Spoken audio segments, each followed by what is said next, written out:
Welcome one and welcome all. I've been looking around the internet lately specifically for reviews of this game, and for some reason you happen to have all of these big shots still proclaiming that this game is one of the best things they've ever played, calling it some sort of flawed masterpiece. It comes off, at least to me, that the majority of the reviews seem to be almost one-sided, rarely critical of the game aside from the big target on its back, the bugs. And I haven't seen anybody really care to get into the nitty-gritty of it.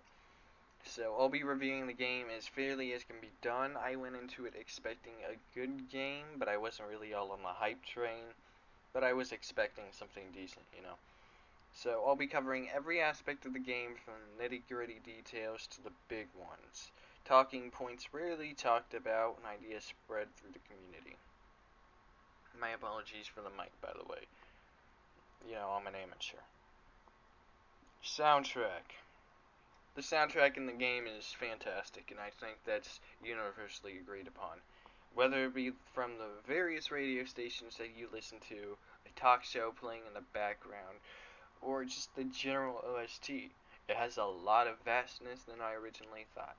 Going into the game, I envisioned the soundtrack being mediocre. I thought it would just be techno this, techno that. And while it does stand for a lot of the OST, not all of it, but a lot of it, I can't deny that a lot of it's really kick-ass. The radio hosts have personality to them, just like other open-world games. As for the tracks on the radio, they're great in my preference. It's always nice to have a relaxing drive alone on the road listening to some tunes, unless Dylan Main calls you another time, and then you want to fucking drive into a wall. The UI and the HUD. The UI in the HUD in the game is both a win and it's just bad. I'll start out with the positives. The HUD. The HUD is rather simple and it's easy to the eye. There isn't really a lot you need to learn about with the UI there. It isn't special, and that's what makes it well done. There's no need to overcomplicate the things that'll always be on the player's screen. Keep it short and simple.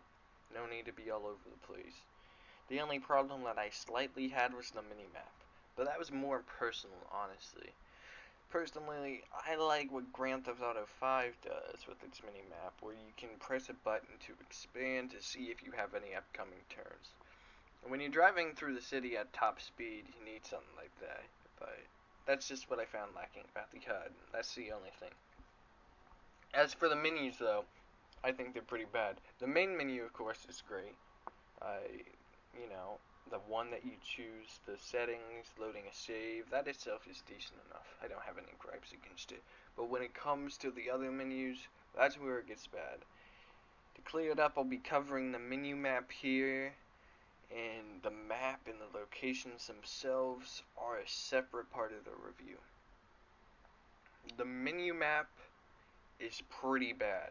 As you progress through the story and partake in side missions, the map itself will fill with exclamation marks, which marks a mission. The problem is that there's barely any distinction. All these markers are very similar to the main mission and their markers. And along with that, there's no difference between all of them. And you can be looking for a fight club and it'll take 5 minutes to find the specific location on the map without going to the journal. You want to get rid of the pesky Delamain cars? Well, they have no special marker, so every single time you're driving on your way to do something important, you can stop dead in your tracks to get rid of it as soon as possible to get a call from Delamain. You want to hunt down some psychos? Good luck with finding them on your map. You want to discover a new side mission? Well, bad news for you. You're heading over to a new car.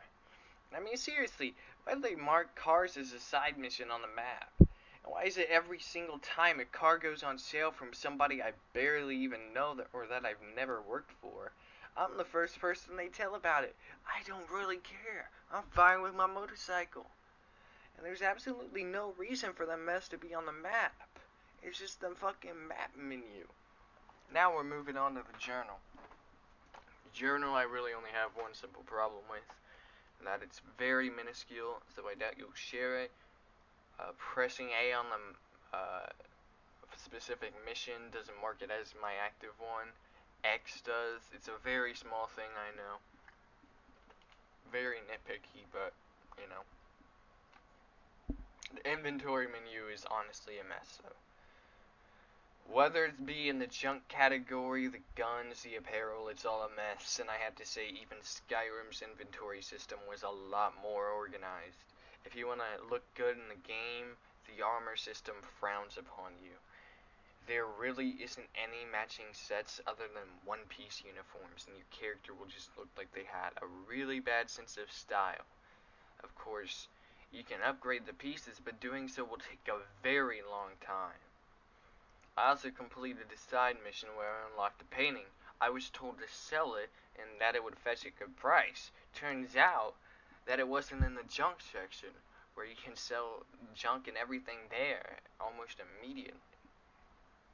I spent a good 5 minutes scouring through the menu to find it, and I never did. Honestly, I still don't know where it is. The character menu and the crafting menu are okay. I don't have that many gripes with them.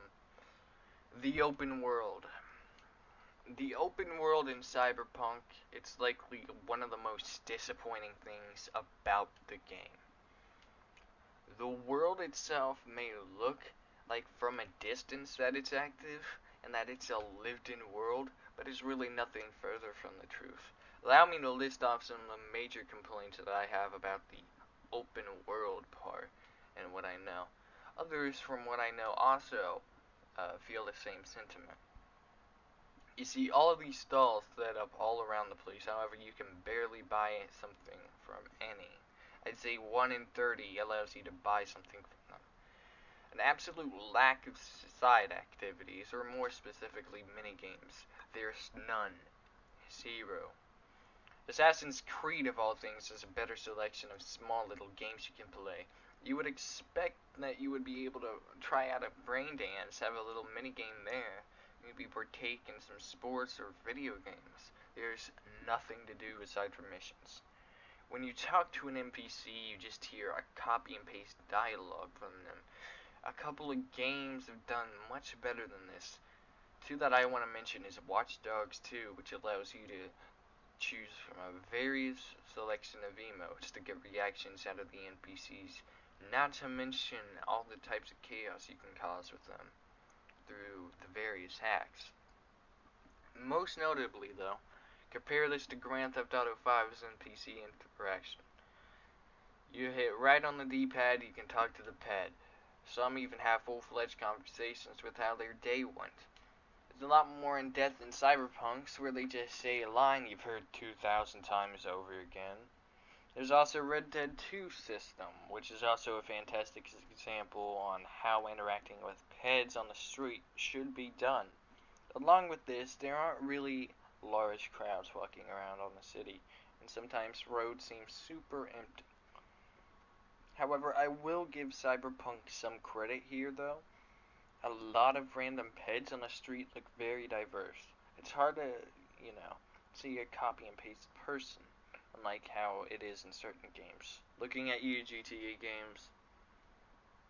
However, speaking still on the topic of Grand Theft Auto, specifically GTA 5, GTA 5 is 7 years old, going on 8 years old, and it mops the floor with Cyberpunk when we're talking about open games. A 7-year-old game can take out a game that had 7 years of hype behind it and its vast, expansive open world. Cyberpunk's open world just doesn't live up to the time. Maybe if it was released like a couple years ago, it would be reasonable, but by today's standards, it's complete garbage. The map. And I'll get straight to the point when it comes to the map. The map is beautiful. Looking at Night City from afar makes for a killer view. The deserts actually feel like a desert. And as for Pacifica, I really don't know how to describe its feeling, but it's beautiful there. As for the map, I was surprised. A lot of it was used for the minigame. The minigames, wow. Pardon me, the missions. A lot of it was used from the missions, but of course not all of it. But that's bound for any game to be truthful. The sheer height of some of the buildings is astounding. However, I often see some reason people saying somehow it helps the open world that the buildings are massive, and I can't even, like, what? How? It helps the map's case, but it's already a fantastic map. I do have one small complaint though. Some spaces in the desert are terrible to navigate. You'll bounce up in the air every 2 seconds if you're on a bike and you're going at a high speed. You'll try and ramp off the side of a rock using some air, but it'll stop you dead in your tracks. Won't fling you off though. It barely ever does, which I think is a nice transition into the next topic. The driving. In this game, you're going to be driving an awful lot if you don't fast travel. I'm talking GTA San Andreas level of driving too. Across the map for one thing, then you'll have to venture all the way back for the next. To say that it's an important part of the game is just an understatement. The driving itself is okay. The handling on the vehicles is great, along with the acceleration and the brakes. And it all seems to have fitting speeds for their respective cars and their types. However, sometimes it's easy to crash. And when you do, almost nothing is breakable. Everything will break your momentum, and there's no bouncing off of an object or pushing it to the side, or it pushes you to the side like in some games. Things that should really be destructible or movable aren't, and sometimes lead to a very clunky exit out of the area. Also, for some odd reason, you can't steal some cars. You need a certain level of strength, which is kind of just silly. You can see some weak, frail old man sitting behind the wheel, but, you don't have the muscles to yank him out? What? This wouldn't be such a problem if you could just call your car always. But I started out after the prologue and I couldn't call a vehicle for a long time, so I relied on stealing vehicles. However, it just felt like I was the dog chasing cars rather than a guy looking to steal one. There was barely any that spawned for me, and the ones that did never let me steal them.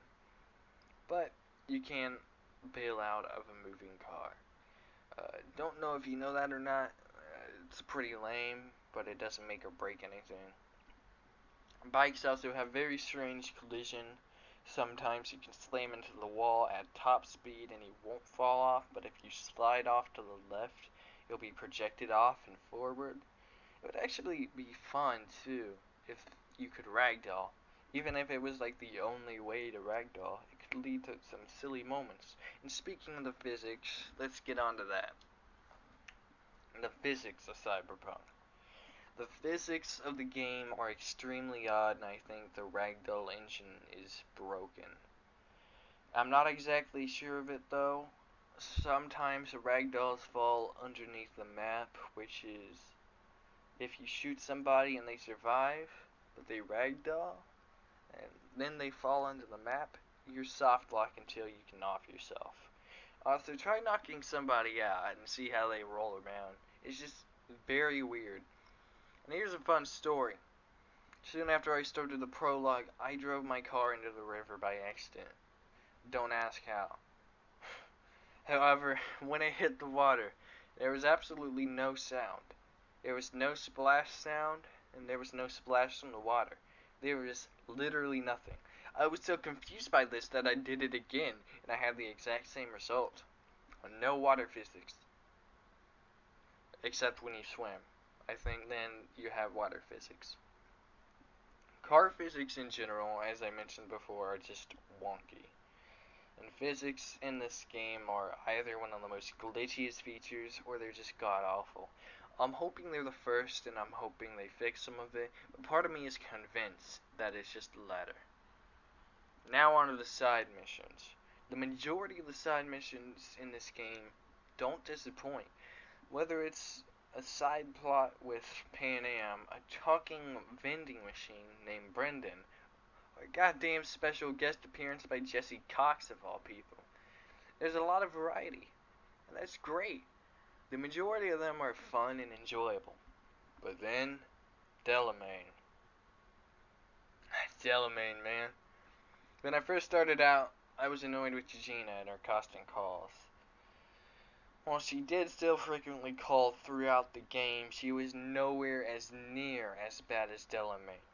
Delamain missions are more copy and paste style as well. You're pretty much doing the same thing over and over and over again. And I wouldn't have that much of a problem either. But the calling was my problem. You will receive constant calls, sometimes even back to back from Delamain, saying that a car is nearby, and V will respond with the same response out of 4 pre-selected lines. Then the cars. There are no reasons at all to mark buying a car as a side mission, as I mentioned before. There's no reason at all. I still don't get it, man. The gameplay. And I know I'm gonna get some slack for this, but for the most part, it wasn't a fun experience. There were some good moments. However, the thing that really kept me playing was the story. The gunplay you can get used to. It's weird at first, but you can adjust. However, you'll need to constantly upgrade your weapon or keep picking up better ones, because it'll either get heavier throughout the game as time goes by.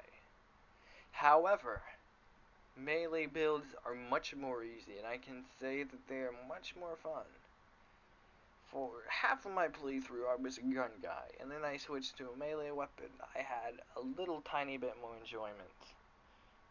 Grenades also feel pointless.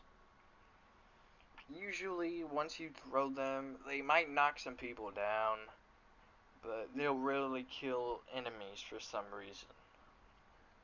I've already touched on driving, so you can refer back to my comments on that, but I'll sum it up here. Driving is decent. It's not a great experience either way, but I don't have a problem with driving as long as the problems aren't prevalent. The hacking was boring. I didn't really think it was a necessary part of the game either. Or they could have just gone a Watch Dogs style route and make it much easier instead of having to enter some weird mode and do some puzzle for a simple object. However, the most fun I had was in the boss battles, for sure. They were genuinely enjoyable and fun. Especially the final boss. The boss at the parade was amazing, even though a glitch ruined some of it. And then the fight at the mall in Pacifica. But that's what I make of the gameplay. You might have your own thoughts on it, but there's my own. We all really respond differently to gameplay, so don't take my full word for it. The AI, I'm gonna make this to the point, short and sweet, since a lot of people have already put in the work on the AI. The AI is terrible. Now, credit to the developers. I could never code a game, but it's easily one of the worst AI in a recent AAA game. They all react the same, at almost the exact same time. If you even punch a single pedestrian, they won't fight back, and everybody on the street will run away. Cars have 2 directions when they're on the road, forward and backwards. Also, it's almost impossible to do things stealthily, because some of the NPCs can see through walls for whatever reason. The graphics, I'll also keep this a relatively small portion, but the graphics are by the day. I played on the Xbox One X, and the games on here have decent graphics. Not the best, but decent, good, I have seen a lot of better games on here that are older. Arkham Knight surprisingly has better graphics. Along with this, Fallout 4 is pretty comparable in terms of graphics to the game. However, when it comes to smaller objects, Fallout 4 absolutely buries Cyberpunk, which honestly surprises me. And I'm not a graphical expert by any means, though. I can barely make heads or toes of what specs are. So, I'm going to leave it there. But before we hit the story, let me address some of my nitpicks.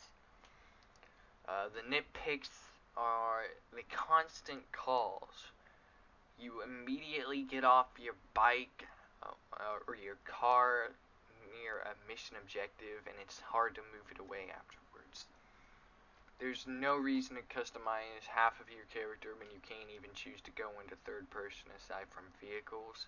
At least to my knowledge, if you know how to go into third person, I guess leave it down in the comments. And on the topic of customization, what's the point in customizing your penis when in the cutscenes where you can look down, you're wearing underwear, and it's just an empty void down there sometimes. Assessing from the net, computers in game, it kind of feels empty, comparable to GTA 4 and GTA 5's internet. Now onto the story. The story, I'm gonna be real with y'all, alright? You guys ready? Alright, here we go. I absolutely loved the story. It was amazing. At least 80% of it. And before you ask in shock, only 80%? Hear me out. The prologue was fantastic, however, they tried way too hard to make a character that you cared about, who had almost no development, aside from, he's a cool guy, me and him get along, we're friends now, and, they try to make you care, and throughout the story, you're supposed to care about a character that you barely got to know. The character that I grew most attached to was either Takamura or Victor. Both were fantastically written. Dex, I think, could have made a much better protagonist. However, Yorinobu was barely involved with the plot. And he was the main antagonist. Sure, his company does some evil things, and he inadvertently screws you over, and Johnny hates his family. But due to lack of appearances, he also lacks as an antagonist. And speaking of an antagonist, there's also Adam Smasher, the Night City legend, the man that killed Johnny Silverhand long ago. He has only 3 scenes. 3 scenes. Not even that many lines. Though I will say, he was intimidating. I disliked Eve. She just seemed super generic and boring. I honestly, looking back on the story, I don't even remember that much about her. Except that Judy thought she was the best person ever for some reason. The dialogue, for the most part, was wonderful. The choices you made and the actions you did genuinely impacted the story.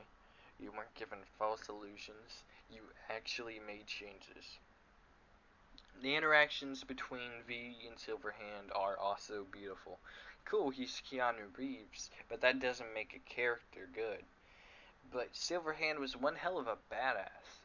It pretty much was a love-hate relationship with Johnny throughout the game. Pan Am, while I love some of the missions that came later on in her story, I think she was a bit too involved, though Saul was another brilliant character. Same with Mitch. However, when I first started, I had a major problem, one that irked me, that really annoyed me in the story. It seemed like the game was having an identity crisis. Part of it wanted to be Cyberpunk, and part of it wanted to be a Batman game with detective mode. The brain dances were absolutely dreadful. You had to get almost every small detail. Some are only a millisecond and very missable. However, you can't skip it. You can't exit out. You have to do it all. Why the hell is a street thug doing detective work? It had no place in the game. No matter what the context, it was just a general nuisance to the player. And if you can't tell by now, my player path was a street kid. Now, the endings, I'm not going to give any spoilers. I avoided them for the most part so far, so I'll still try my best to avoid them here. I played 3 endings, all of them were absolutely wonderful. Each had a true impact by the end of it, and the writing was just really well done. I have to give it some applause to them. It felt like everything you had done led up to that ending, no matter which one you picked, which made them even more satisfying. The gameplay on these missions were also strangely a lot more enjoyable, you know? And, see, the times when you were running and gunning, they weren't as fun as the final missions for some reason. Uh, Pardon me, it took so long to say that for whatever reason.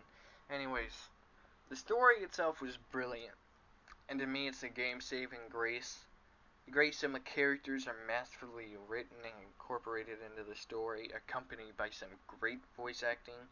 Along with that, the things you do actually impact the outcome. You're on the edge of the seat your entire way, like I was. Sometimes it might be your only thing that keeps you playing. Bravo to the writers right there. The glitches that I encountered when I was playing through the game, you know, here's a list of the glitches that I encountered. Might not be all that I remember, there might be a couple more, but thought it would be important to share. Calling my vehicle and when it spawned, a Delamain car was stuck in the ground. It had to be hit with a melee weapon before it popped back up. In the side mission Big in Japan, I put down a person I was carrying and escorting to get rid of a tiger claw in my way. When I went to pick the guy back up, I started to pick him up and he just died. Then I couldn't do anything. Then I couldn't do the side mission again because apparently it was my fault. After plugging into the net in a specific mission, my health bar showed at 0. And for a little bit I was invulnerable to damage. It went on for a little while until I ran into a turret. The boss battle at the parade mission. In the middle of the fight, the boss got stuck standing in midair. They were unable to move, and I tried to ragdoll past him, but it wouldn't work. I preferred to drive in third person, however, certain cutscenes forced you into first person in a vehicle. After this happens, you are locked out of entering first person until you die. Some enemies disappear, some enemies phase through walls. Sometimes, while I was on the Nash mission with Panem, she stood still and did absolutely nothing while I was being mowed apart. That mission was very difficult, for whatever reason. I don't know if you guys are any different if you played it, but that was a nightmare. I got 2 calls at the same time once. One was from Delamain, one was the other story character. I also got a call from Delamain on a quest while I was talking to an NPC. I think this happened. My memory's still fading, right? You know, I'm pulling a Johnny Silverhand on this, but I'm pretty sure this happened. And then I got a text from Dino when I was on the final mission beyond the point of no return. And he asked if I wanted to buy a car in the final mission, almost at the final cutscene. My conclusion. So with all that being said about the game, the positives, the negatives, I covered everything that came to mind and what I could think of. I'll say it again, I wasn't expecting this game to be revolutionary. I was holding it to be some sort of decent game, right? But not out of the ballpark. Not like how I've seen some people were expecting it. I'm damn sure that they are pissed at themselves for taking off months of work for this. The people that were extremely hyped for this. Wow. Anyways, without further ado, I rate this game a 5 out of 10. And that's me being generous. Personally, I see it more as a 4.5. However, I realize some people only got it for the story, and since that was really the only phenomenal thing about the game, I'll give it a slightly higher rating.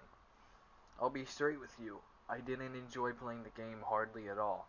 As I mentioned before, the only thing that kept me going was the story. Now, after completing it, I really have no motivation to go back and play more of it. I just wanted to sit in my library before I eventually uninstall it. Do I recommend getting it? No, I really don't. Not until the bugs are fixed, and when they are, still. I think you should wait for it to be on sale if you're insistent about getting it. And it wasn't really worth it for me. Uh, you might be a different way, hell, you might love the game, but from my experience, I can tell you, you probably won't. Anyway, thank you if you stuck around for so long. I truly do appreciate it. Um, this is probably the only review I'm going to do unless I want to take a look at some oldies that I like and people genuinely like stuff like this. But look, if you got this far and you like Cyberpunk, good for you. I'm honestly glad that you can enjoy the game. That isn't sarcasm. I actually am glad that you can enjoy the game. I legitimately tried to, but it just didn't work out for me. And if you didn't like Cyberpunk, I'm glad to be on the same boat as y'all. For the people that are undecided, consult your friends. Don't just listen to me. Don't listen to another reviewer. Never base a purchase off of a single reviewer alone. Anyways, thank you all for watching, or listening, really. If you thought this was a decent video or take, not great, but give it a like. If you would also be as so kind as to subscribe to my channel, that would also be very much appreciated. It's not necessary, and I don't post often. However, it does help. Have a good one, everybody.